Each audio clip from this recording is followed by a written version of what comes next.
FM en ons skakel nou regstreeks oor na die 81ste Vlaams Nasionaal Zangfeest wat in België aangebied word.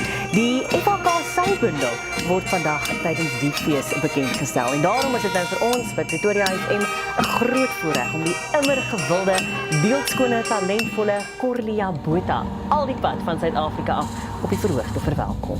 Ons is maar grasse.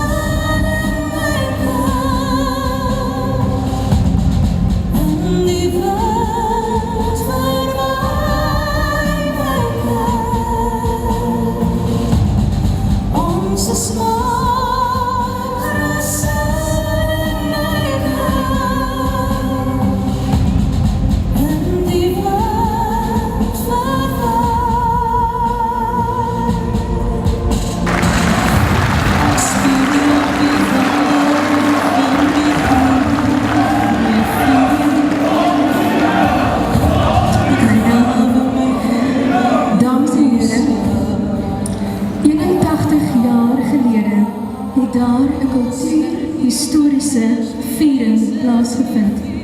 Hierdie gebeurtenis het plaasgevind om die krag van kultuur en tradisies te omskep in 'n lewende monument vir Afrikaanse musiekerfenis. En dit was met die verskyning van die FHK Sangbundel in 1937. Vandag vier die FHK saam met die Vlaams Nasionaal Zangfeest 81 jaar se baanbrekerswerk vir die Vlaamse en Afrikaanse musiek en 'n trotse assosiasie met beide kultuurgroepe se volksmusiekerfenis.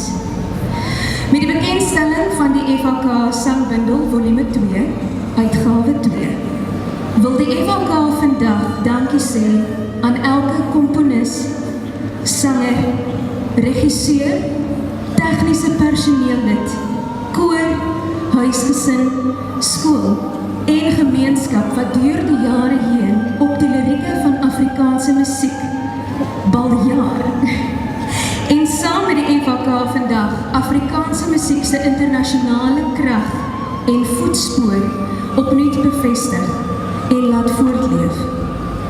Van my Sari Maree en Bobbejaan Klimdieberg tot Blommetjie gedenk aan my en Klein Tamboti Boom bevestig die FHK Sangbundel die eie tydsheid van Afrikaanse musiek.